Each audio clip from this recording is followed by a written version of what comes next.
કૃષ્ણે એને પહેલી વાર પ્રશ્ન કર્યો હતો, હે કરણ, તને ખબર છે તું કોણ છો? એક વાર ટકોર કરી, બે વાર, અને ત્રીજી વાર કનૈયાએ પૂછ્યું અખિલ બ્રહ્માના નાથે, હે કરણ, તને ખબર છે તું કોણ છું? અને ત્યારે કરણે કીધું કે હા, મને ખબર છે, હું ક્ષત્રિય છું. અને આંખું ફાટી રહી કનૈયાની કે આ ચાર વ્યક્તિ સિવાય કોઈને ખબર નથી કે આ કરણ ક્ષત્રિય છે, તો આને કેમ ખબર પડી? કોણે તને વાત કરી? અને તેથી કરણે જવાબ આપ્યો હતો કે મને વાત કોઈએ નથી કરી, પણ મારી 18 વર્ષની ઉંમરે મને ખબર હતી હું ક્ષત્રિય છું. એ મને મારી 18 વર્ષની ઉંમરે ખબર પડી ગઈ હતી. અને કનૈયાએ કીધું કે કરણ, તને કેમ ખબર પડી કે 18 વર્ષે તું ક્ષત્રિય છો? અને તેથી કરણે જવાબ આપ્યો હતો કે 18 વર્ષની ઉંમરમાં કોઈ દિવસ મને નીંદરમાં ખરાબ વિચાર ન આવ્યો, એટલે મને ખબર પડી કે હું ક્ષત્રિય જ હોય. નીંદરમાં જે ખરાબ વિચાર ન કરી શકે એ લોહીના સંસ્કાર છે સાહેબ. એટલે જીવન કેવું છે એ શીખવું હોય. અને તમને કોઈને અમારે ઓળખાણ દેવાની હમણાં દાને કીધું ને, લોટું તપે વગર તપે આમને ટકોરો જ હોય. આપણે હામાં બેહીને એટલે મને ઓગળવા, ગરાસિયાનું લોહી હોય ને ચારણને ભાળે એટલે એની આંખું હોતી હોય. નામની ઓળખાણની જરૂર ન હોય ને ખબર પડે કે આ ચારણ છે એટલે એની આંખું મંડે હવા. ખાલી એને કે એ જ ખબર પડવી જોઈએ કે આ ચારણ છે. એને ખબર છે આ કઈ જ્ઞાતિ છે.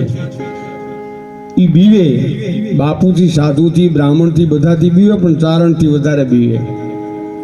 પણ રાગી ભયો બડ ભાગી ભયો ભાઈ તો રાગી ભયો ભાઈ રાગી ભયો જબ જોગ लियो ઊંધી યોગ लियो તન રોગ ગયો હૈ.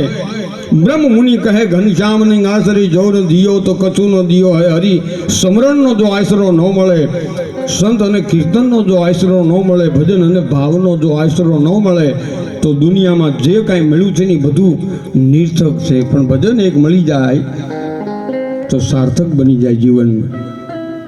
જીવન કેવડું છે कि जल माई परी लगी सो टली के टली के टली के टली के टली है.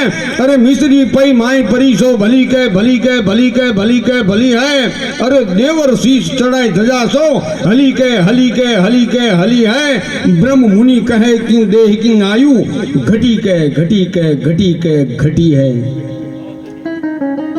गमे एवी तमे तलवार लई અને પાણીમાં લીટી પાડો તો 1 સેકન્ડમાં સાહેબ ભૂહાઈ જાય અને ભૂહાઈ જાય. જલમાય પરી લકીર સો टली के टली के टली के टली के टली है.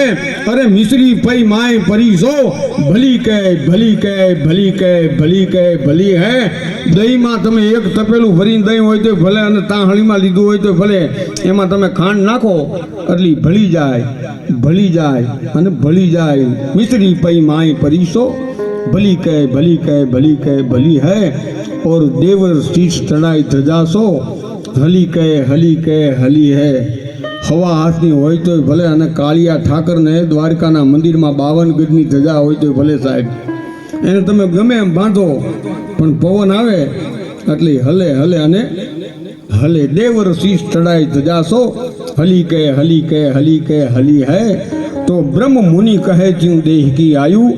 હું અને તમે રાતે હુઈ પરમાત્માના ખોળે હુતા હોય, ભગવતીના ખોળે હુતા હોય, દુનિયાનું હું કોઈ પણ ટેન્શન ન હોય, જ્યાં સુધી માણસ નીંદરમાં હોય, પૂર્ણ નીંદરમાં, એક પણ વ્યાધિની ઉપાધિ ન હોય, પણ જેવી આપણી બીજો દિવસ સૂર્ય ઉગે એટલે આપણે રાજી થઈ ગાવ, જેમ હુતા તો એમના હાજા નરવા આપણે જાગ્યા છીએ. પણ આપણી આયુષનો એક દિવસ સાહેબ ઓછો થાય છે. એમાં દેહ કિંગ આયુ ઘટી કે ઘટી કે ઘટી કે ઘટી હે. અને ભાઈનું રામાયણમાં ભાઈ ભરતને ગાદી મળી, વૈભવની વાહે દુનિયાએ દોટ મૂકી છે સાહેબ. આજ